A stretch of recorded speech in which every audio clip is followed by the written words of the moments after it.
पात्रम् धीभक्त्यादिगुणार्णवम्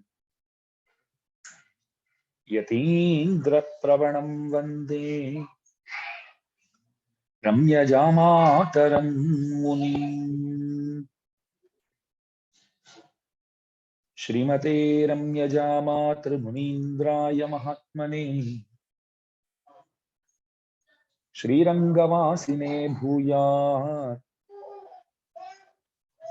नित्यश्रीर्नित्यमङ्गलम्। मङ्गलं गुरुवर्याय मङ्गलं गुणसिन्धवे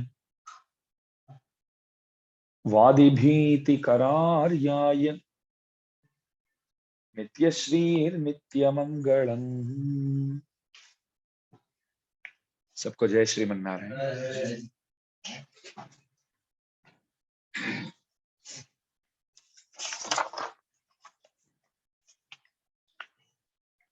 प्रमाण, प्रमेय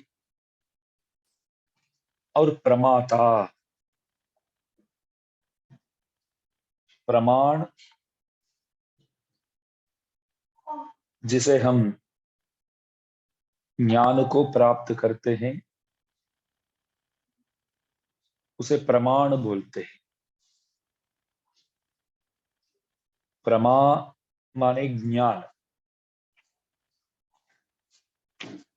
तो ऐसा कहते हैं, प्रमाण और प्रमाण से जिस चीज को, जिस विषय को हम जानते हैं उसे प्रमेय कहते हैं। और प्रमेय को जानने वाले जो है वो प्रमाता है।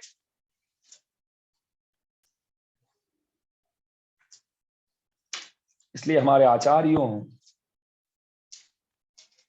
प्रमाण, प्रमेय, प्रमाता इन तीनों की जय हो ऐसा बोलते हैं। प्रमाणं च प्रमेयं च प्रमातारश्च सात्विकाः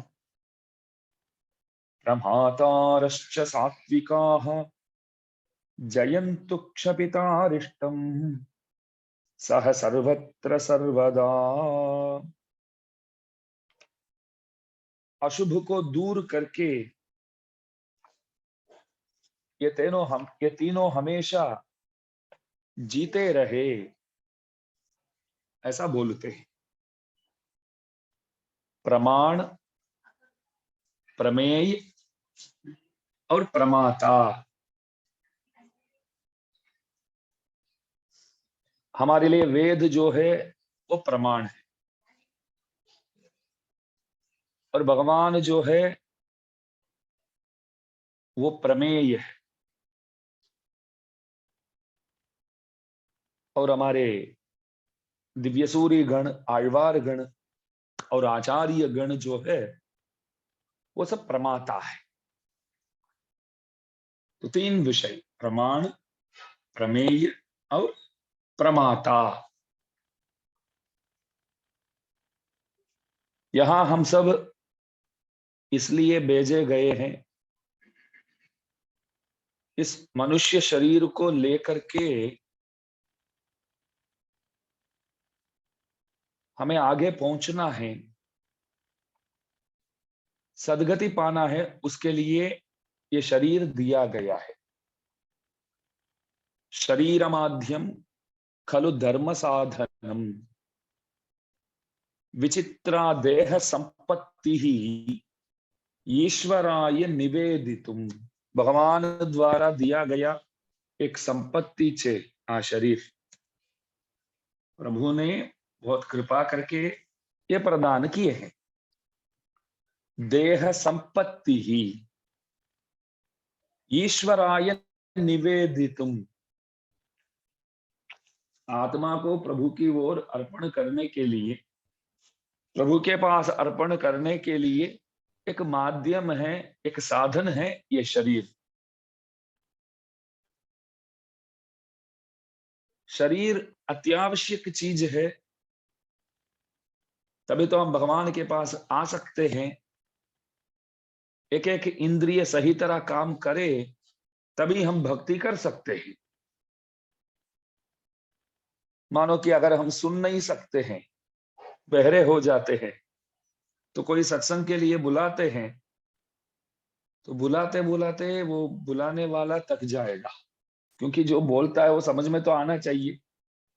सत्संग में जा रहा हूं तो आना है क्या साथ में करके पूछते हैं, समझो। सत्संग में जा रहा हूं, आपको आना है, तो पहले वो सुनाई नहीं देगा ना, सबसे पहले हाँ करके पूछेंगे। सत्संग जा रहा हूं, आना है, हाँ करके पूछेंगे। आने की तो बात बहुत दूर की बात है, पहले सत्संग के लिए आना है करके हम पूछते हैं, तो बहरा है तो सुन नहीं पाएंगे। तो वो इंद्रिय ठीक तरह काम करे तभी हम सत्संग जा सकते हैं, बैठ सकते हैं, चल सकते हैं, तभी तो आ सकते हैं मंदिर, तभी जा सकते हैं। हाथ पांव सब सही है तभी मंदिर जाना, हाथ जोड़ना, ये सब हो सकता है, वरना नहीं। और देखिए, प्रभु ज्ञान तो दिए हैं, उसका सदुपयोग करना चाहिए। आत्मा जो है वो ज्ञानमय है, ज्ञानवान है। ज्ञान तो है हर एक व्यक्ति के पास, लेकिन वो छुपा हुआ है। देखो, पानी के लिए आप बोरवेल वगैरह लगाते हैं, खेती करने वाले जानते ही है। तो बोरवेल इत्यादि आप लगाते हैं तो लगाने से पानी नहीं निकलता है, पानी है इसलिए तो वो सब करते हैं आप। लगाने के बाद वो बाहर आ जाता है, जो अंदर छुपा हुआ था वो बाहर आ जाता है। जैसे एक रत्नहार कहीं कीचड़ में गिर गया तो पूरा ऊपर मेल हो गया, तो अभी वो इतना बढ़िया हार है, वैसे तो चमकता है, लेकिन कीचड़ में अभी गिरा हुआ है तो चमकेगा तो नहीं। आप क्या करते हैं, उसको ला करके साफ करते हैं, सोप वगैरह डाल करके अच्छी तरह साफ करके देखते तो पूरा चमकता है। तो मैं पूछना चाहूंगा कि साफ करने के बाद ही चमकना जो है वो उसमें आया क्या? नहीं, वैसे तो वो चीज ही चमकने वाली चीज है, ऊपर मेल निकाल दिया तो चमकना शुरू हो गया। पानी तो अंदर है ही, आपने खोदा कुएं के लिए, कुआं बनाने के लिए, तो पानी निकलता है अंदर से। इस तरह अज्ञान जो है, वो जो मेल है,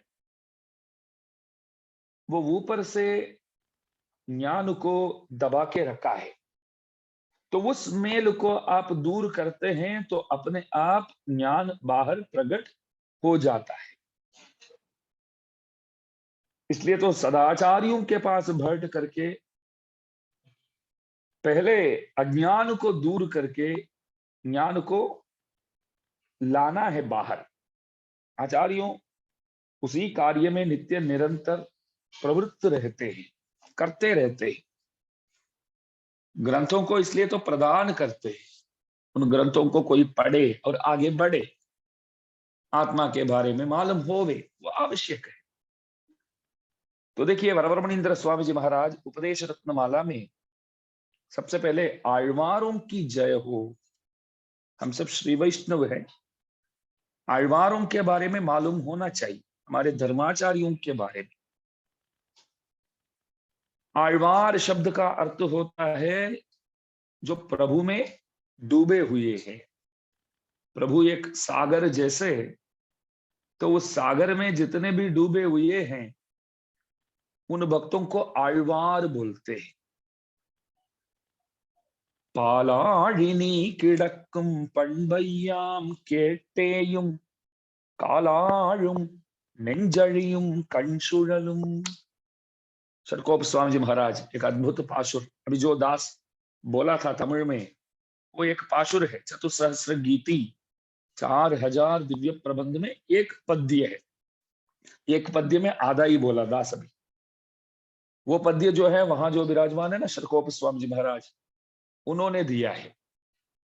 बहुत बड़े भक्त, बहुत बड़े भक्त। ऐसा बोलते हैं कि कृष्ण तृष्णा तत्वम, ध्यान दीजिए, बहुत अद्भुत बात है।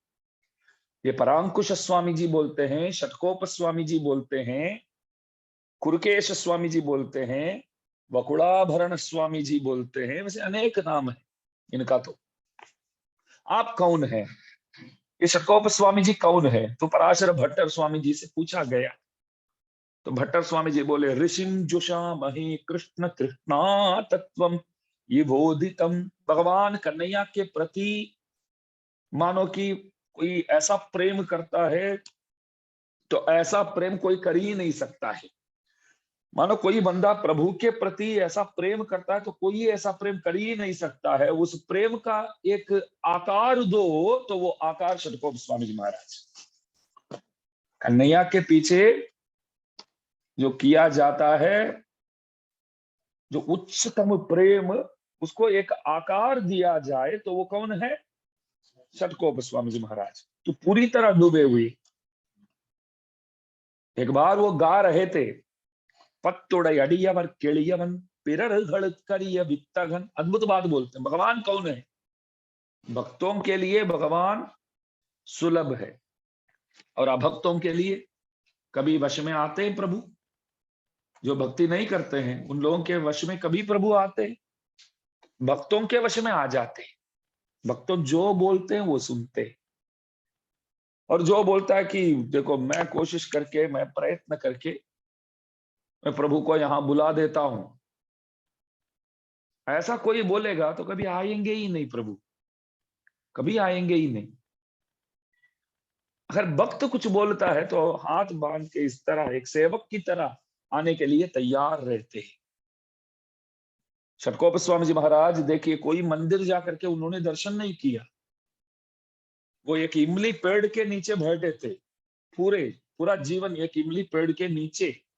कुरकापुरी क्षेत्र में आज भी वो इमली पेड़ है। 5000 साल के पहले से वो पेड़ तब भी था, आज भी है। तो उसी पेड़ के नीचे बैठे थे षटकोप स्वामी जी महाराज, इधर उधर हिले नहीं। लेकिन अनेक दिव्य देश के, अनेक दिव्य धाम के प्रभु उनके सामने आकर के हाथ जोड़कर बोले कि एक दो पाशुर पद्य गाओ ना, बहुत सुंदर गाते हैं आप। बाकी सब आழ்वार गण, इनके जैसे तो 10 आழ்वार हुए, बाकी सबको भगवान के मंदिर जाना पड़ता था, हमारे जैसे जाके दर्शन करके प्रभु के बारे में गा के आते थे। लेकिन सब प्रभु लोग, मतलब भगवान लोग, एक एक दिव्य देश के, एक एक मंदिर के भगवान इनके सामने आए। बोले कि आप तो कहीं निकलते नहीं यार, बस इधर ही बैठे रहते हैं, इसलिए हम आ गए आपके सामने दर्शन देने। दर्शन देने हम स्वयं आ गए। क्या करना है? गाओ हमारे बारे में। आप गाएंगे तो हम सुनेंगे, आप गाइए हमारे बारे में। तो षटकोप स्वामी जी गाते हैं। तो एक पाशुर जैसे मैंने पहले बोला था, उसमें बोलते हैं कि मैं प्रभु के बारे में जब सोचता हूं तो मैं शिथिल हो जाता हूं, गड़बड़ हो जाता हूं, शिथिल हो जाता हूं, टूट जाता हूं और मोहित हो जाता हूं उनके बारे में सोचने से ही। प्रभु के बारे में सोचता हूं तो मेरे अंदर कुछ होता है, स्वामी जी बोलते हैं। तो वैसे ही चक्कर खाके गिर जाते। एक हमारे पराशर भट्टर स्वामी जी महाराज, उनके पास कोई बंदा गया था, पूजा क्रम सीखना है, पूजा कैसे करना है, जैसे दास करता है तो आप लोग देखते हैं। तो वो पद्धति जो है वो सीखना था।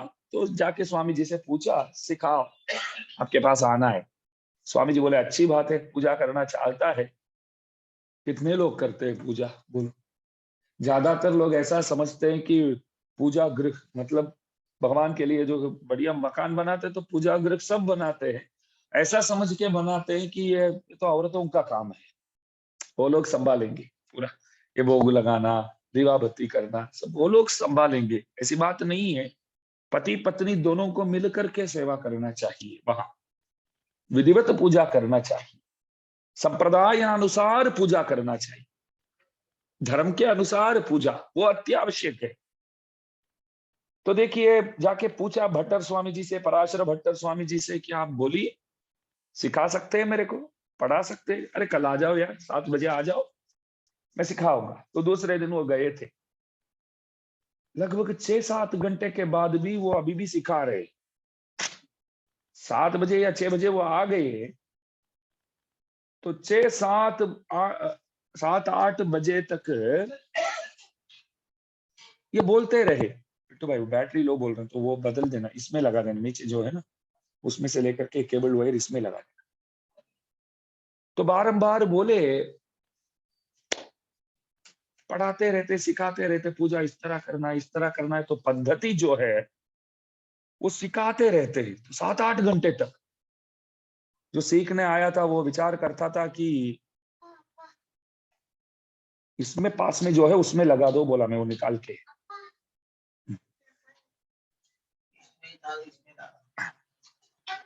तो बोले आना ही नहीं था इधर।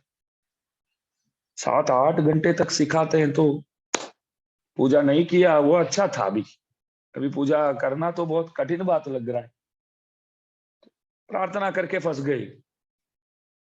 तो स्वामी जी बोले इतना काफी लग रहा है, 7-8 घंटे सिखाने के बाद क्या बोले, इतना सही लग रहा है, इतना बस इतना बहुत है। क्या इतना बहुत है, और भी बाकी है क्या? और भी तो बहुत है। तो वो बोला कि इस रास्ते में कभी आना ही नहीं है जीवन में अभी। लेकिन मन में विचार करता था कि मेरे को इतना सिखाते हैं, वो सचमुच में इतना करते होंगे क्या? जब सिखाते हैं तो उनको भी तो ऐसा करना चाहिए। पहले अपने अनुष्ठान में लाओ, बाद में सबको सिखाओ। तो गुरुजी इस तरह करते होंगे क्या? तो उन्होंने पूछा, थियरी जो है, अभी भी बैटरी लो बोलते हो, देखो थियरी जो है वो तो आज आपने सिखा दिया, प्रैक्टिकल एक बार तो देखना पड़ेगा ना। गुरुजी जब करते हैं तो वो देखना तो पड़ेगा, कैसे वो करते हैं तो देखूं तो आसान रहेगा। तो इसलिए बोले कि गुरुजी आप बताएंगे तो कल मैं आऊं और आप सिखाइए। आज तो आपने सिखा दिया, कल आप पूजा करेंगे तब मैं देख लूंगा। विचार क्या था मन में, वो कैसे करते हैं, क्या करते हैं, वो देखना था। 7-8 घंटे पूजा करते हैं क्या वो? तो हाथ जब आए थे तभी टिफिन विफिन लेके आ गया आज बंदा घर से। तो गुरुजी के पास आए तो गुरुजी बोले समय पे आ गया, बहुत अच्छी बात है, बैठ जाओ। तो बैठ गया, तो पूजा शुरू किया। तो ये एक पल के लिए भी पूजा नहीं किया, बोलो, एक पल के लिए भी नहीं किया। कब शुरू किया, कब भोग लगाया, कब आरती किया, तो कुछ मालूम ही नहीं पड़ा। बोले कि हो गया, पूजा खत्म। आशर भट्टर स्वामी जी की तो बात ही अलग है। इतने बड़े विद्वान, प्रभु को एकदम समझते थे। एक दिन तो खाने बैठ गए, समझो खाने बैठ गए, परोसने लगे। तब किसी एक सेवक आकर के बोला, स्वामी जी आज पूजा ही बाकी है, भोग लगाना बाकी है। स्वामी जी बोले इतना ही है ना, कोई दिक्कत नहीं है, क्या करना है, बस भोग लगाना है। स्वामी जी बोले मैं तो बैठ गया हूं यार, मैं तो बैठ गया हूं, क्या कर सकते हैं। पेटी पूजा, पेटी भगवान जिस पेटी में बैठते हैं ना, वो पूरा इधर लेके आ जाओ। जहां बैठे थे खाने के लिए, हो रहा है चार्ज पिंटू, जहां वो बैठे थे तो वहां प्रभु को लेके आए, बैठे बैठे भोग लगा दिया। बोलो, हम ऐसा नहीं कर सकते हैं, स्वामी जी ने ऐसा किया है। तो ये समझ करके हम भी कल से, ये पूजा पद्धति बहुत आसान है, हम भी ऐसा ही करेंगे। शुरुआत ऐसे करते हैं स्वामी जी, पहले पूजा अभी तक तो करते नहीं है, तो कल से पूजा करेंगे, तो खाने बैठेंगे, तब मूर्ति को, लड्डू गोपाल को पास में लाएंगे, फिर बोलेंगे प्राणाय स्वाहा, अपानाय स्वाहा, भोग लगाएंगे। ऐसा नहीं करना चाहिए हमको। चार्ज बिल्कुल नहीं है पिंटू, ऑफ हो गया लगता है। देखो इसमें चार्ज लो हो सकता है, ब्लूटूथ में। तो देखिए, स्वामी जी बोले कि पूजा खत्म, तू जा सकता है। तो वो इतना गुस्सा आता है अंदर से, मेरे को 7-8 घंटे तक सिखाया, एक पल भी नहीं किया, क्या कैसे पूछेगा मगर। तो उनके अम्मा जी से पूछा, अम्मा जी आप बताइए, आपके बेटे जो कर रहे हैं वो सही है क्या? बोले, क्यों?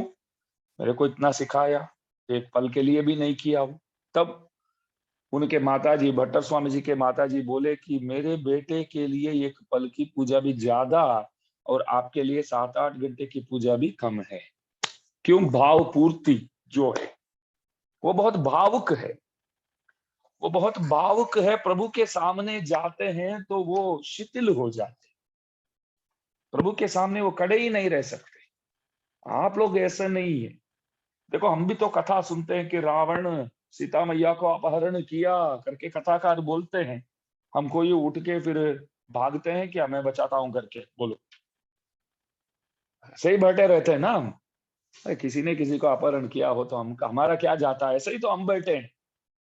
लेकिन सदभक्त जो है कुलशेखर स्वामी जी महाराज जैसे, आलवार में एक थे कुलशेखर स्वामी जी महाराज, कथा सुनते थे। कथाकार ने बोला सीता को रावण ने अपहरण किया, तो बोल के ऐसे आंख खोल के देखता तो सामने स्वामी जी बैठे ही नहीं थे। राजा थे वो कुलशेखर जी। तुरंत अपने सैनिकों को इकट्ठा करके वो लंका की ओर जाने लगे। बोलो मैं जाके बचाता हूं। अरे भक्त हो तो ऐसे होते, प्रभु के लिए कुछ भी करने के लिए तैयार।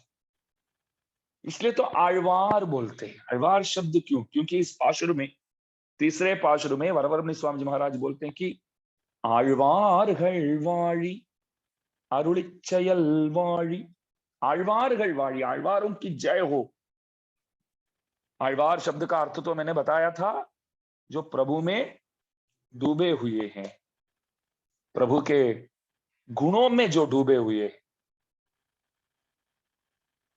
आழ்वार तमिल देश के ही वैसे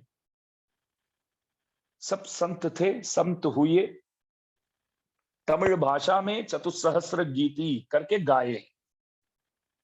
लेकिन एक 10-15 दिन पहले भी मैंने बोला था, भले तमिल देश के हैं फिर भी उन लोगों का अवतार वर्णन जो है वो भागवत जी के 11वां स्कंद में किया गया है तमिल के संत। आपको लगेगा कि आप तमिलनाडु से आए हैं तो आपके देश के जितने भी बड़े बड़े संत हुए उनके बारे में आप वर्णन कर रहे हैं, जैसे यहाँ के संत उन लोगों के सामने कुछ नहीं, ऐसा आप बोल रहे हैं।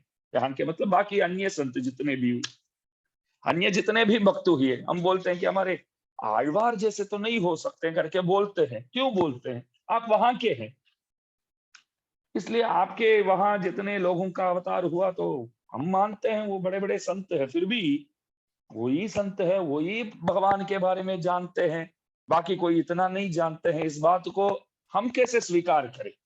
ये प्रश्न आप पूछेंगे तो वो न्याय है, बिल्कुल सही है। दक्षिण के है तो आप ज्यादा वखाण कर रहे, आप दक्षिण के हैं इसलिए। ठीक है, भागवत जी तो हमारे वहां तो इतना नहीं चलता है जैसे यहाँ चलता है। भागवत जी यहाँ बहुत खूब चलता है, हर जगह सप्ताह सप्ताह सप्ताह, हर जगह सप्ताह करते हैं। हमारे वहां ऐसा नहीं दिखने मिलते हैं, ऐसा नहीं दिखते हैं सप्ताह करने वाले। इतने वक्ता भी नहीं है, इतना कार्यक्रम भी नहीं होता है सप्ताह का। यहाँ तो करते रहते हैं ना आप लोग, बारंबार सप्ताह सप्ताह करते हैं ना। तो जाके गीता प्रेस के 11वां स्कंद, भागवत जी में कितने स्कंद है वैसे? स्कंद कितने वैसे? 12 स्कंद नहीं, 18 किसने बोला? 18,000 श्लोक, 18,000 श्लोक तो 12 स्कंद। तो इसमें एकादश स्कंद में कलौ कलु भविष्यन्ति नारायण परायणाः क्वचिन् क्वचिन् महाभागा द्रमिडेषु च भूरिशः ताम्रपर्णी नदी यत्र कृतमाला पयस्विनी कावेरी च महाभागा प्रतीति प्रतीचि च सरस्वती। अनेक नदियां का नाम लिया हुआ है। अद्भुत बात है। कृतयुग के कुछ महात्मा लोग इस तरह प्रार्थना करते हैं, बोलते हैं प्रभु से कि प्रभु हम लोग कलयुग में जन्म लेना चाहते हैं। वैसे तो कलयुग में जन्म लेने के लिए तो कोई चाहेंगे ही नहीं, और कृतयुग के लोग अवश्य नहीं चाहेंगे क्योंकि कृतयुग में सब अच्छे होते हैं। तो कृतयुग के लोग कलयुग में जन्म लेना चाहेंगे ही नहीं। लेकिन यहाँ देखिए प्रार्थना करते हैं कि हम लोग कलयुग में जन्म लेना चाहते हैं। तो पूछा गया क्यों? क्यों कलयुग में जन्म? तब बोलते हैं कि कलयुग में अनेक संत लोग अवतार करने वाले हैं, उन लोगों के दर्शनाभिलाषी है हम। ध्यान दीजिए, अनेक संत लोग अवतार करने वाले, किधर अवतार करने वाले? ताम्रपर्णी नदी यत्र कृतमाला पयस्विनी। 10 आழ்वारों का अवतार जिन जिन क्षेत्रों में हुआ, उन क्षेत्रों में जो जो नदी बहती है, उन्हीं नदियां का नाम इसमें लिया गया है। उन्हीं नदियां का नाम, उस किनारे में वह उन नदियों के, मतलब उस नदियों के किनारे में और किसी का जन्म नहीं हुआ, अवतार नहीं हुआ। तो आழ்वारों का जन्म जिन नदियों के किनारे में हुआ, उन नदियों का नाम उल्लेख यहाँ आया हुआ है। ताम्रपर्णी नदी यत्र कृतमाला पयस्विनी, कावेरी च महाभागा प्रतीति च सरस्वती। सब बोलते हैं ऐसे। तो सब के सब 10 आழ்वार इन नदियों के किनारे में आई। इसलिए आप लोग जो शिरोभूषण समझ के जिस ग्रंथ की महिमा, मतलब मान, जिस ग्रंथ को मान देते हैं, उस ग्रंथ में हमारे शिव वैष्णव संप्रदाय के आचार्यों का उल्लेख है। इसलिए आழ்वार जो है प्रभु के परम कृपा पात्र है, प्रभु के परम कृपा पात्र। हम सब सोए हुए हैं, आप मानेंगे? नहीं स्वामी जी महाराज, बैठ करके प्रवचन सुन रहे हैं, नींद तो आती है, फिर भी हम खुद को रोक के बैठे हैं, फिर भी आप ऐसे बोल रहे हैं। अनादि माया सुप्ता, माया के वश में है मैं, आप सबके सब पूरे के पूरे नहीं। अनादि माया सुप्ता, तो आழ்वारों भी ऐसे ही थे, हमारे जैसे नित्य संसारी। तो प्रभु आकर के जगाया एक दिन, तो उठ करके सड़कों पर स्वामी जी जैसे लोग, कौन हो? मैं भगवान हूं। क्या बात है, बस देखो ना मेरे को, ये मेरा स्वरूप है, ये मेरा रूप है, ये मेरा गुण है, ये मेरा विभूति है। तो अपने बारे में सब कुछ स्वयं आकर के समझाया। मैं अभी बताता हूं कि आழ்वारों की महिमा है। क्यों अन्य कवियों से, अन्य संतों से आழ்वारों को ज्यादा मान क्यों देते हैं? बाकी सबके सब अपने प्रयत्न से प्रभु को थोड़ा बहुत जानने लगे, लेकिन आழ்वार लोग भगवान के प्रयत्न से भगवान को जानने लगे, इतना ही फर्क है। बाकी वेदव्यास, पराशर इत्यादि बहुत है, वैसे सब बैठ करके तपस्या करते थे, भगवान का नाम निरंतर लेते थे। तो प्रभु को आना पड़ा, जितना मेहनत किया इतना दिखाया प्रभु खुद को। मतलब आपने जितना मेहनत किया इतना अपने बारे में समझाया। आழ்वारों ने कोई ऐसे कोई प्रयत्न किया ही नहीं, कोई प्रयत्न नहीं। निर्हेतुक कृपा बोलते हैं। क्या बोलते हैं? निर्हेतुक कृपा। कृपा दो प्रकार के, सहेतुक और निर्हेतुक। सहेतुक कृपा वो है कि मैंने कुछ किया तो वापसी में वो कुछ करते हैं, तो सहेतुक कृपा, वो इतना मजेदार नहीं है। वो निर्हेतुक कृपा जो है, मैं विचार करता हूं कि मैंने क्या किया आपके लिए ठाकुर जी, कुछ नहीं किया मैं, फिर भी आप मेरे प्रति जो कृपा कर रहे हैं ना, मेरे को समझ में आता है ये निर्हेतुक कृपा, क्योंकि ये कृपा आप मेरे पर कर सके, ऐसा तो कुछ तो मैंने किया ही नहीं आपके लिए। विचार कीजिए, तो निर्हेतुक कृपा बोलते। सहेतुक कृपा, फिर हम क्या बोलेंगे, क्या की कर दिया उन्होंने ऐसा, मैंने दिया था तो उन्होंने दिया। सहेतुक कृपा ऐसा हो जाता है ना, मैं कुछ करूं तो प्रभु प्रसन्न होकर के कृपा करते हैं, तो मैं मान दूंगा फिर प्रभु को? नहीं, क्यों दूं? मैंने तो भी दिया ना भैया, मैंने कुछ किया, तो उन्होंने प्रत्युपकार के रूप में वापसी, उन्होंने कुछ किया, वापस में कुछ किया। तो सहेतुक कृपा में कोई मजा नहीं, निर्हेतुक कृपा। तो आழ்वारों के पास आकर के प्रभु जगा करके अपने बारे में पूरा दिखा करके, कोई बचा ही नहीं, कोई बाकी ही नहीं, कोई बाकी ही नहीं, तो पूरा बताया। आप गाओ हमारे बारे में, अच्छी तरह गाइए आप, ऐसा। तो विशेष कृपा पात्र, इसलिए तो तीसरे पाशुर में बोलते हैं, आழ்வார்கள் வாழி அருளிச்செயல் வாழி। आழ்वाர்கள் वाली, आழ்वारों की जय हो, आழ்वारों का मंगल हो। षडकोप स्वामी जी महाराज एक ऐसा आचार्य है, देखो प्रभु से वो दूर रहते हैं, समझो प्रभु सामने आते नहीं, दर्शन नहीं देते हैं, तो रोएंगे, रोएंगे। वैसे तो दिव्य प्रबंध पाशुर क्या है, आழ்वार और रोये हैं वही पद्य है और कुछ नहीं।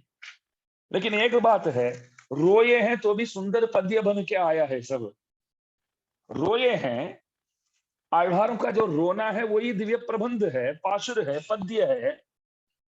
रोये हैं तो भी सुंदर पद्य बन के आया है। हम लोग सुंदर पद्य गाने बैठेंगे तो भी लोग बोलेंगे क्या रो रहा है, बहुत समय से रो रहा है, क्या हुआ? नहीं, रो नहीं रहा हूं, गा रहा हूं मैं।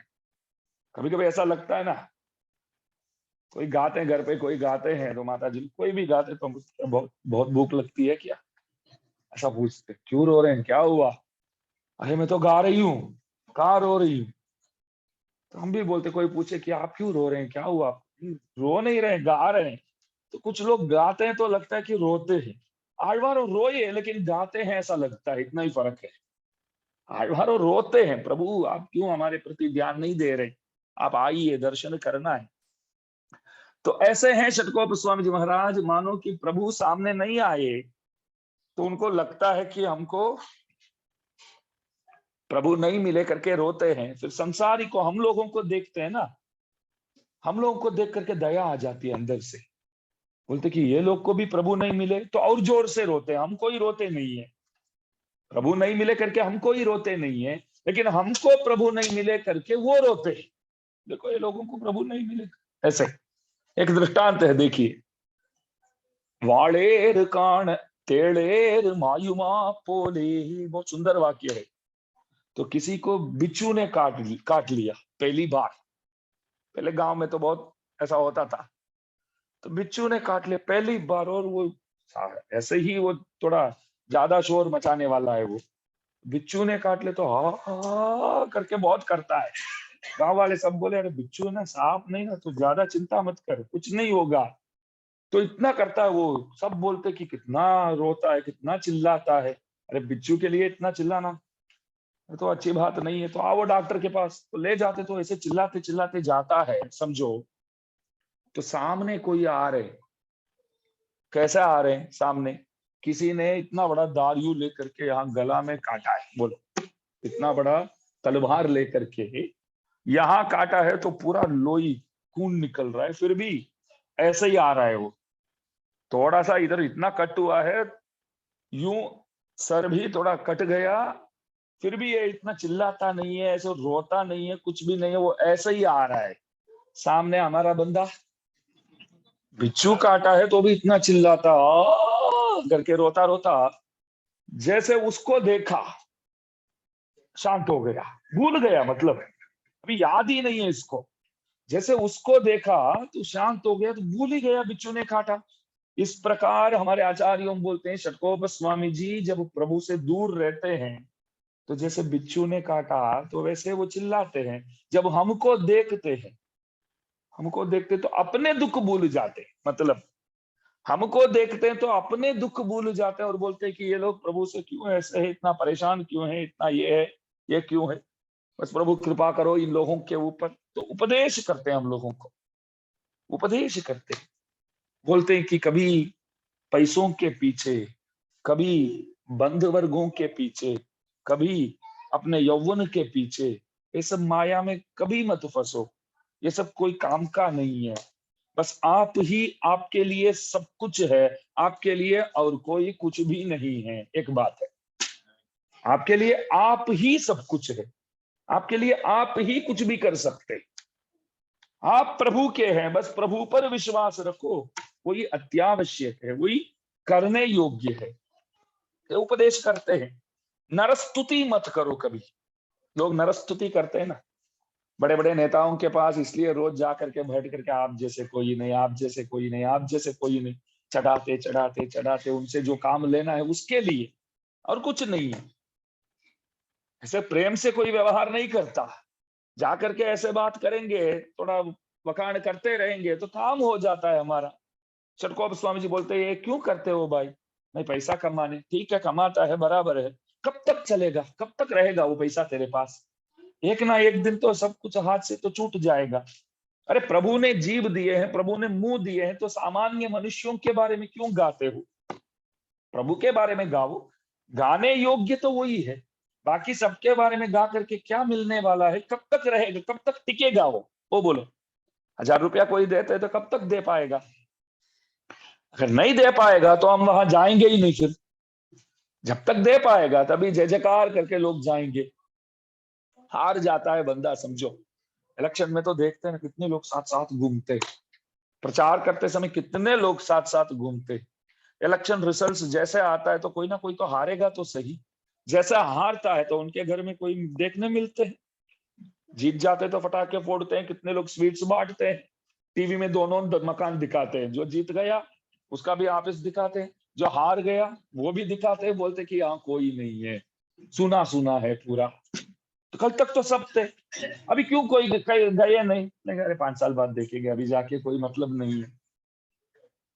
लेकिन जो बंदा जीत जाता है उनके वहां देखो, क्योंकि आगे 5 साल तक काम लेना है ना, टेंडर वगैरह लेना बाकी है, बहुत कुछ लेना बाकी है। तो ये सब काम का नहीं है। तो ये सब उपदेशों करते हैं हम लोगों को सदगति की ओर खींचने में। आழ்वार जैसे कोई काम किया ही नहीं है, वो सब काम इतने किए, बारंबार समझाते हैं। तो इसलिए आழ்वारों की जय हो। और अरुणिचयल्वाड़ी पराशर भट्टर स्वामी जी महाराज श्री रंगनाथ भगवान के सामने गए। प्रभु रंगनाथ से बोले कि मैं स्तुति करने वाला हूं, आपकी स्तुति मैं करने वाला हूं। भगवान बोले करो।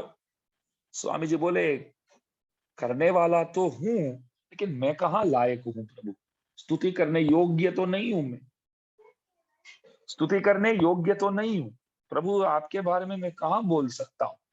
भगवान बोले आप तो बड़े विद्वान हो, बोल सकते हो। स्वामी जी बोले देखिए, आप जिस शेष शैया पर लेटे हैं, शेष तल्प पर, शेषनाग के तो हजारों जुबान होते हैं प्रभु, शेषनाग के तो 1000 जुबान होते हैं। मैं आपसे कहता हूं कि शेषनाग की तरह 1000 जुबान हो जाए तब मैं कह सकता हूं, तब आपके बारे में मैं गा सकता हूं। मैं तो नहीं गा सकता, आपके बारे में मैं नहीं गा सकता हूं। गाने के लिए मेरे को 1000 जुबान चाहिए। हाँ, क्या बोले? आपके बारे में मैं स्तुति नहीं कर सकता हूं, गा नहीं सकता हूं, आपके बारे में गा नहीं सकता हूं, गाने के लिए मेरे को 1000 जुबान चाहिए। प्रभु बोले अभी प्रदान करता हूं, लो। 1000 जीव होवे तो एक आदमी को जो शक्ति मिलेगा वो शक्ति अभी आप में है, अभी गाओ। स्वामी जी बोले आपके बारे में नहीं गा सकता। भगवान बोले अरे पहले भी वही बात बोलते थे, अभी भी वही बात बोलते हैं, ये क्या बात है? स्वामी जी बोले पहले आपने ठीक तरह नहीं सुना प्रभु, आपने ठीक तरह नहीं सुना। मैंने क्या बोला? मैं आपके बारे में गा नहीं सकता हूं, गाने के लिए 1000 जुबान चाहिए। मतलब आपके बारे में गा नहीं सकता हूं करके बोलने के लिए, नहीं गा सकता हूं करके बोलने के लिए 1000 जुबान चाहिए। बोलो, मैं नहीं गा सकता हूं ये बोलना है, ऐसा बोलने के लिए 1000 जुबान चाहिए। तो गाने के लिए कितने चाहिए? चतुर्मुखा युहु यदि कोटि वक्त्रो भवेन नरः क्वापि विशुद्ध चेता। ब्रह्मा जी की जैसे लंबी आयुष्य हो, ब्रह्मा जी जैसे ज्ञान भी हो, और सद्गुणों के गढ़ हो हम, फिर भी भगवान के गुणों में एक में दशांश नहीं, एकांश का भी हम वर्णन नहीं कर सकते। ऐसे भगवान इतने बड़े हैं, अवांग मन से गोचर है। लेकिन उन भगवान के बारे में कोई गाये हैं तो भगवान को अच्छी तरह समझ करके पूरा उनके बारे में वर्णन किए हैं, तो वो महिमा प्राप्त किया सिर्फ आழ்वारों ने। अरुणिचयल्वाड़ी, क्या बोलते हैं? अरुणिचयल बोलते। एक प्रसंग में बताना चाहूंगा। रामानुज स्वामी जी महाराज भूतपुरी में अवतार किया, कांची के पास। कांची में वरदराज भगवान के पास सेवा करते थे नित्य निरंतर। श्रीरंगम के रंगनाथ भगवान रामानुज स्वामी जी पर ध्यान देते थे हमेशा। ये यहाँ आ जाएगा ना तो प्रचार और अच्छी तरह होगा, तो कुछ भी करके यहाँ बुलाना है। तो उन्होंने वरदराज भगवान को, कांची के भगवान, ये जो है वरदराज भगवान कांची के, तो एक चिट्ठी भेजा रंगनाथ भगवान, रामानुज स्वामी जी को भेजो ना इधर। तो वरदराज भगवान तो पिता की तरह पालन पोषण करते थे, रामानुज स्वामी जी को ऐसे देखभाल करते थे। मैं एक बात बताना चाहूंगा, वेस्ट बंगाल के कलकत्ता के रामकृष्णानंदा जी करके एक संत थे, रामकृष्ण परमहंस के सीधा शिष्य। जैसे विवेकानंद जी हुए, तो विवेकानंद जी के सब ब्रह्मचारी थे, मतलब विवेकानंद जी के साथ साथ रामकृष्ण परमहंस के पास शिष्यवृत्ति किए थे, रामकृष्णानंदा नाम। तो वो मद्रास आकर के, मद्रास में रामकृष्णा होम करके एक बच्चों के लिए एक स्कूल बनाया। ये सब आज से 150 साल पहले की बात है, 120 150 साल पहले की बात है। वो मद्रास में बहुत समय तक रुके, ठहरे, कलकत्ता के बंगाली थे। तो एक दिन किसी ने उनको भूतपुरी लेके गया, यहाँ भूतपुरी करके क्षेत्र है। तो उन्होंने पूछा वहां क्या विशेष है, वहां क्या विशेष है, कोई जानते हैं? भूतपुरी नाम कभी सुना है? भूतपुरी रामानुज स्वामी जी महाराज का अवतार स्थल, जन्म स्थल। अच्छी, आपको कैसे मालूम होगा? वो बात तो बराबर है, नहीं मालूम है तो कोई गलत नहीं है, लेकिन मालूम होना चाहिए, अभी से मालूम होना चाहिए। हमारे धर्म के आचार्य है तो नहीं मालूम है तो वो गलत हो जाता है बाद में।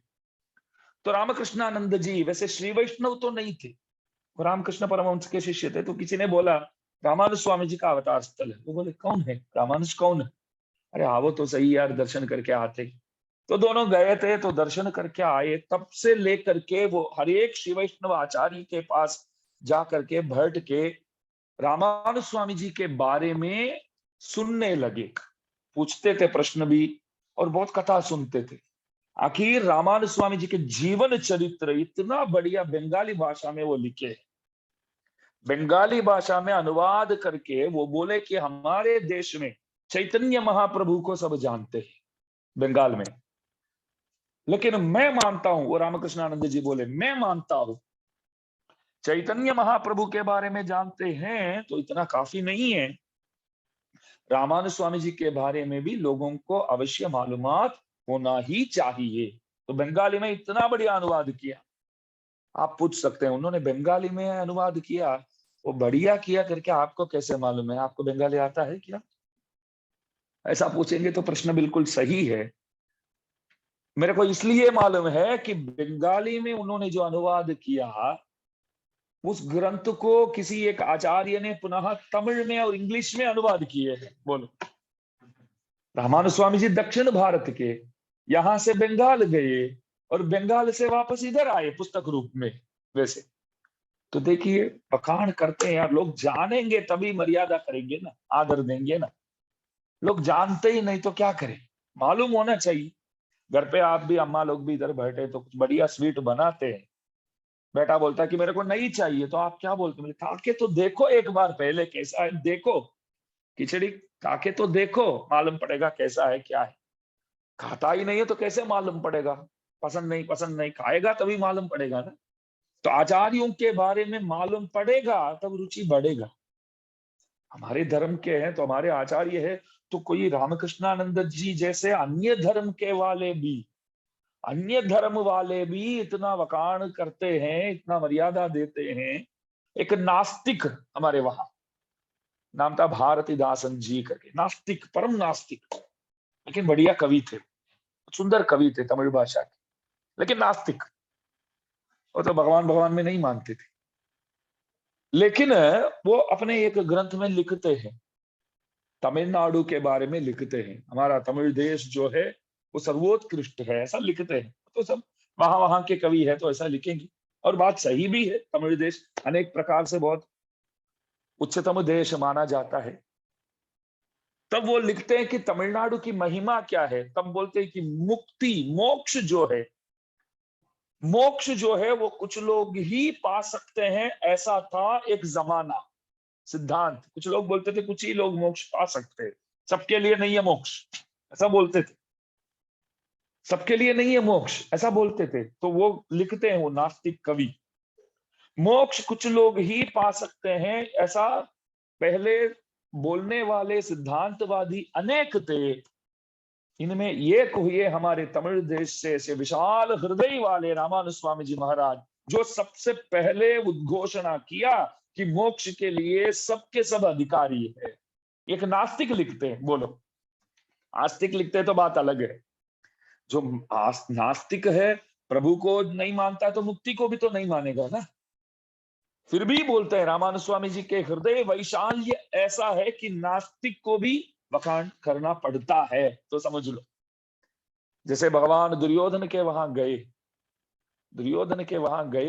तो दुर्योधन ने पहले ही बोल दिया सबको, किसी को उठना ही नहीं, जब आएंगे उठकर कोई मान मर्यादा सम्मान नहीं देंगे। अपने मंत्रियों को बोल दिया। घर के अंदर कोई आते तो हम क्या करते हैं, कुर्सी से उठते हैं, आइए करके बोलते हैं। तो प्रभु अंदर आएंगे तो कोई नहीं उठेगा इधर, कोई उठेगा तो देख लो बाद में क्या करता हूं। सब बोले राजा आज्ञा देते हो तो क्या करे। तो भगवान जैसे आए तो सबके सब खड़े हो गए, सबके सब।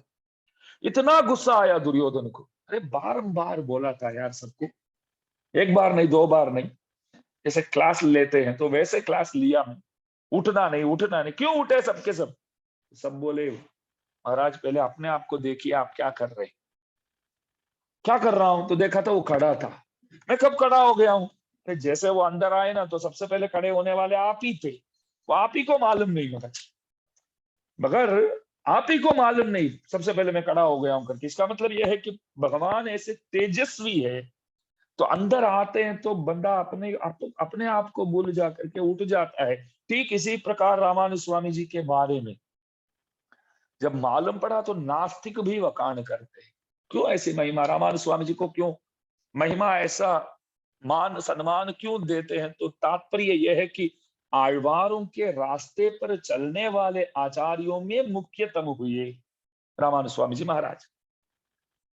दास के पीछे आप लोग जिन महान भाव का, एक महात्मा का दर्शन कर रहे हैं, पूज्यपाद श्रीमद वेद मार्ग प्रतिष्ठापनाचार्य उभय वेदांताचार्य कांची जगत गुरु गादी अनंताचार्य स्वामी जी महाराज, दास के दादाजी संपत कुमार आचार्य स्वामी जी महाराज के स्वशुर जी अण्णंगराचार्य स्वामी जी महाराज, प्रतिवाद भयंकर अण्णंगराचार्य स्वामी जी महाराज जो हुए, तो उनके भी गुरु जी, दादाजी के स्वशुर जी के गुरु जी।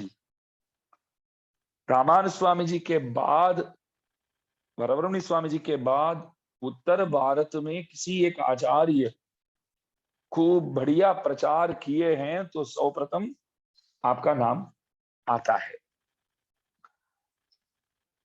रविंद्रनाथ टैगोर जो थे, तो इनके बारे में सुन करके स्वामी जी महाराज को अपने शांति निकेतन बोलते हैं, तो वहां बुला करके पधरावणी के लिए वहां लेके गए और वहां विधिवत पूजा इत्यादि करके मान सम्मान करके भेजा।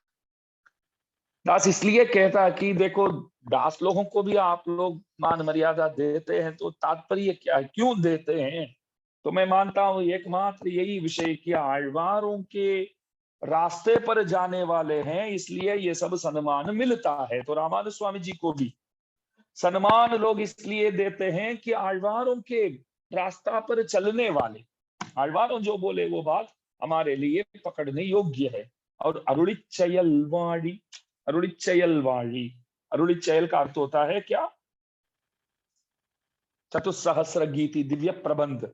मैंने बोला था कि रंगनाथ भगवान को, रामानुज स्वामी जी को कांची से श्रीरंगम लाना था, तो वरदराज भगवान को एक चिट्ठी भेजा। प्रभु तो पिताजी जैसे प्रेम करते थे उनसे, तो भेजने का मन ही नहीं था, तो चिट्ठी आया करके कुछ बोला ही नहीं किसी को। रंगनाथ को मालूम पड़ गया कि ये वरदराज भगवान नहीं भेजने वाले लगते हैं, तो कुछ उपाय करना पड़ेगा। तो क्या उपाय किया, आழ்वारों के दिव्य प्रबंध में जो एक प्रवीण थे, निपुण थे, एक आचार्य अरैयर स्वामी जी बोलते हैं, वो अरैयर स्वामी जी क्या करते थे, हाथ में मंजीरा लेकर के बहुत सुंदर गाते थे पाशुरों को, तमिल पाशुरों को। ध्यान दीजिए, बहुत बढ़िया प्रसंग है, बहुत सुंदर गाते थे।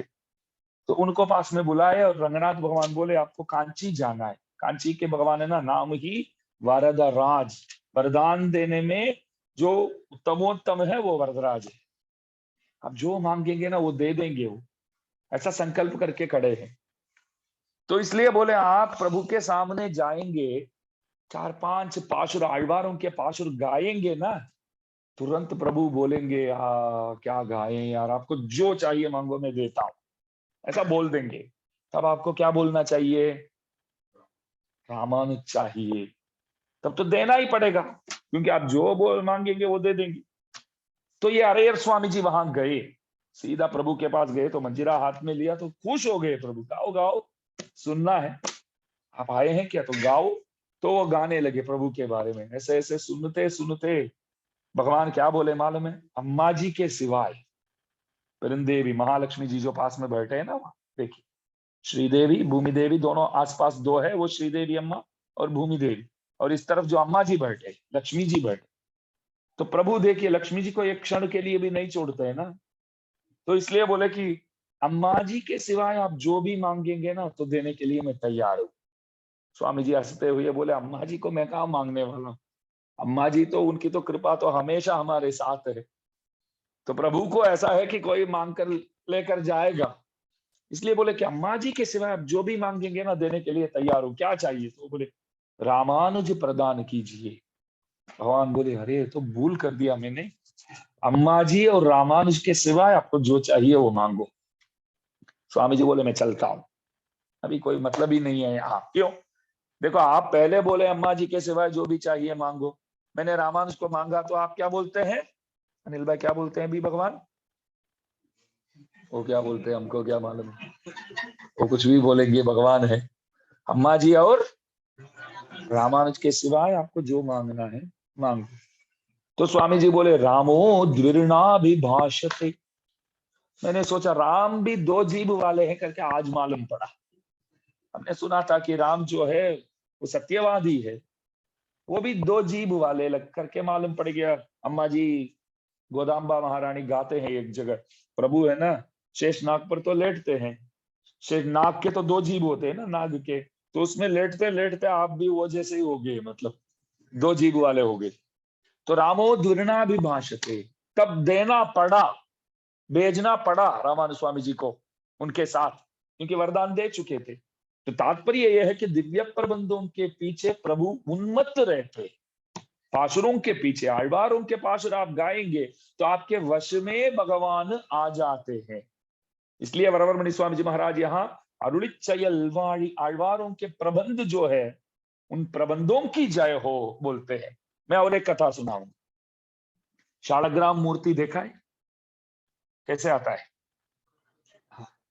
जैसे द्राक्ष जैसे भी आता है, थोड़ा मोटा भी आता है, ऐसे तो एक समझो कि काला पत्थर, ऐसा नहीं बोलना चाहिए, क्योंकि प्रभु इसमें नित्य सान्निध्य करते हैं। आप पूजा करो ना करो, शालग्राम में तो प्रभु रहेंगे ही। बाकी सब इतना बड़ा बड़ा मूर्ति है तो रोज पूजा करना पड़ेगा आपको, शालग्राम मूर्ति है तो भी पूजा तो करना पड़ेगा। अगर आप नहीं करते हैं तो भी प्रभु उसमें अवश्य निवास करेगी।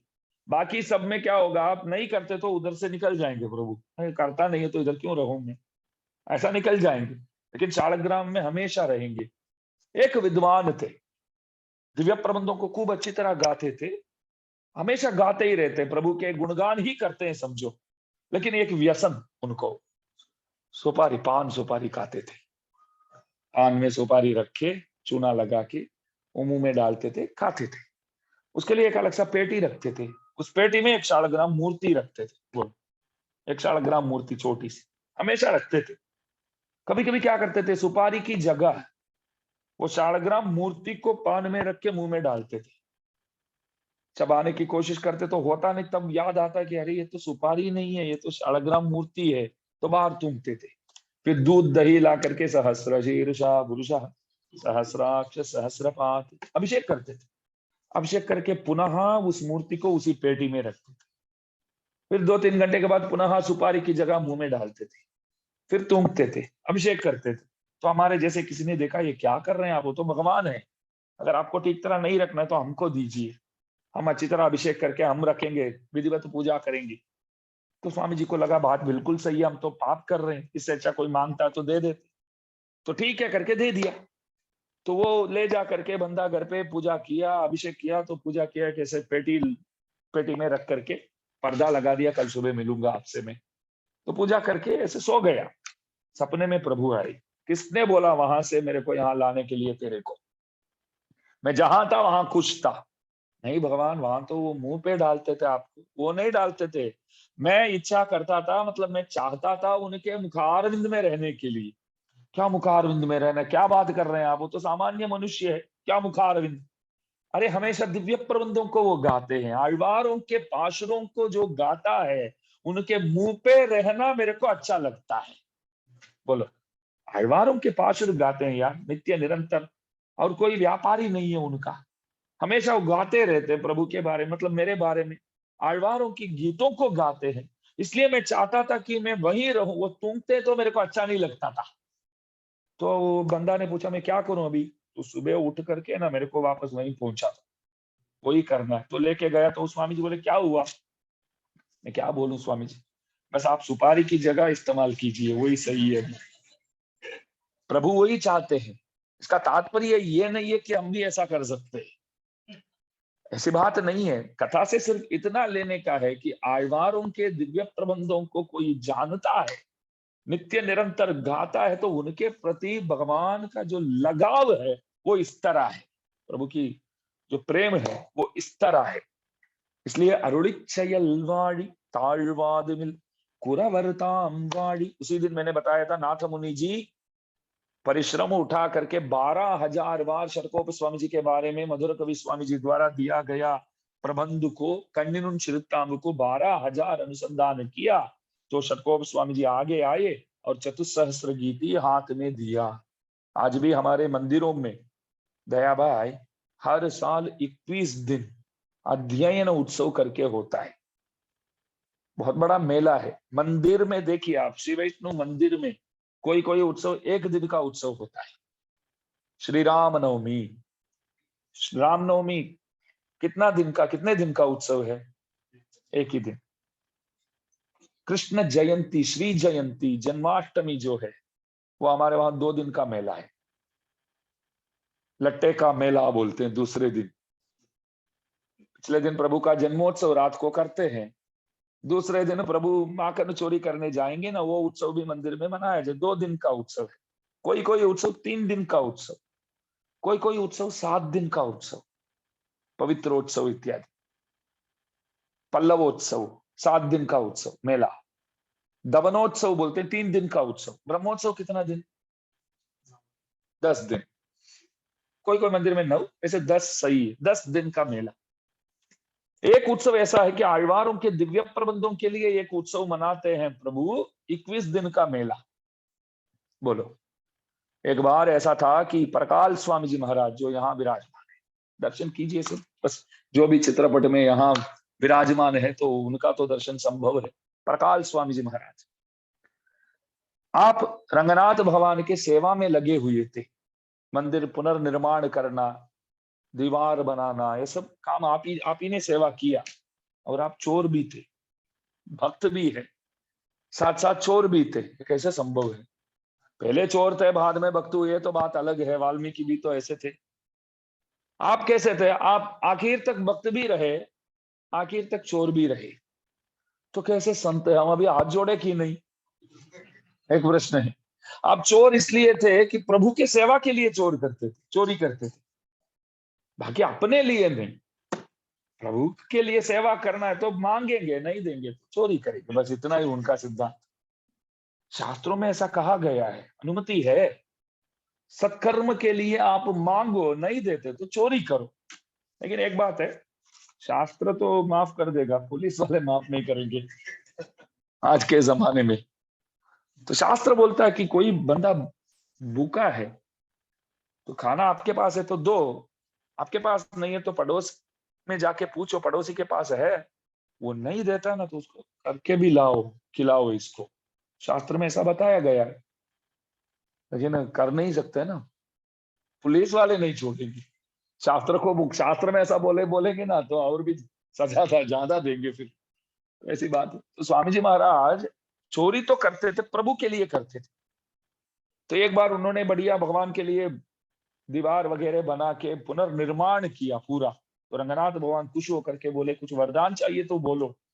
तो स्वामी जी बोले हमारे षटकोप स्वामी जी महाराज सहस्र गीति गाये हैं, तो सहस्र गीति को वेद के सदृश स्थान दीजिए, आप ध्यान दीजिए। वेद के सदृश स्थान तमिल प्रबंध शरकोप स्वामी जी के सहस्र गीति को भी दीजिए। तब रंगनाथ बोले सदृश स्थान नहीं दूंगा मैं, वेद के सदृश स्थान नहीं दूंगा, वेद से भी अधिक स्थान दूंगा मैं। वेद से भी मेरे लिए सहस्र गीति और भी अधिक है और भी महत्वशाली विषय है। फिर बोले प्रकाश स्वामी जी महाराज एक प्रश्न प्रार्थना है कि सहस्र गीति सुनने के लिए एक उत्सव ऐसा करो ना पूरे 10 दिन का। तो भगवान बोले वो भी नहीं करूंगा। तो क्या करेंगे? 10 दिन सहस्र गीति सुनूंगा, बाकी आप सब अन्य आழ்वारों भी गाये है ना, पूरे 10 आழ்वार हुए ना, आप लोग उनके प्रबंध सुनने के लिए 10 दिन रखो और एक दिन एक्स्ट्रा रखो, तो 21 दिन का मेला आज भी होता है हमारे वहां। लेकिन सबसे बड़ा उत्सव, एक महीना का उत्सव कौन सा? धनुर्मास। एक महीना का उत्सव गोदाम्बा जी को ही भगवान ने वो अनुग्रह किया। तो कोई उत्सव 1 दिन का, कोई उत्सव 2 दिन का, कोई उत्सव 3 दिन का, कोई उत्सव 5 दिन का, कोई उत्सव 7 दिन का, कोई उत्सव 9 दिन का, कोई उत्सव 10 दिन का, कोई उत्सव 21 दिन का। लेकिन एकमात्र गोदाम्बा जी के लिए प्रभु ने बोल पूरा 1 महीना, चलो 1 महीना का उत्सव। तो आழ்वाர்கள் वाली अरुளிச்செயல் वाली श्री वैष्णव है, तो हमको मालूम होना चाहिए कि हमारे आழ்वार गण, हमारे लिए अवतार किए दक्षिण के संत गण भगवान के बारे में पूरा जानने वालों में अग्रगण्य माने जाते। अरुளிச்செயல் वाली उन लोगों के जो चतुस्सहस्र गीति, जो 4000 दिव्य प्रबंध है, वो हमारे लिए तो परमोद्देश्य है, वो सीखने योग्य है। उसके हिसाब से ही हमको चलना होगा। ताழ்வாதுமில் कुरवर्ताम वाली और आचार्य गण भी नित्य निरंतर उन्हीं ग्रंथों का अनुसंधान करते थे। उन आचार्यों की जय हो। ஏழ்பாறுமுய்ய அவர்கள் உரைத்தவைகள் தாம் வாழி செய்யமறை तन्नुडने சேர்ந்து। वेदों की जय हो, वेदों के साथ साथ तमिल वेदों का भी जय हो, तमिल वेदों की जय हो। तो ऐसे इस पाशुर में वरवरमणींद्र स्वामी जी महाराज बहुत अद्भुत रीति से मंगलाशासन करते, जय हो जय हो जय हो करके। तो जय हो करके बोल दिया, तो आழ்वार कौन कौन थे वो तो बताना पड़ेगा ना। तो वो चौथा पाशुर में पूरे आழ்वारों की जो लाइन है वो बताते हैं। பொய்கையார் உதத்தார் ஏயார் புகழ்மழிசை ஐயன் அருள்மாரி சேரலர்கோன் அருள்மாறன் சேரலர்கோன் துய்ய भट्टनाथन அன்பர்தாள் தூளி நற்பாணன் நன்கலிய நீதிவர் தோத்த तड़वाम इंदु। तो उसमें जो समझाते हैं, जो बताते हैं, तो कल यहाँ अनुभव करेंगे। तो सबसे नम्र निवेदन है कि कल भी अवश्य पधारो, हमारे धर्म के बारे में थोड़ा बहुत जानने को मिलेगा। और कल सुबह 9 से 10 आप सबको इंतजार करेंगे। अभी प्रसाद लेकर के सब प्रस्थान कर सकते। जय श्रीमन्नारायण। श्रीमते रम्यजा मातृ मुनीन्द्राय महात्मने श्रीरंगवासिने भूयात नित्य श्री।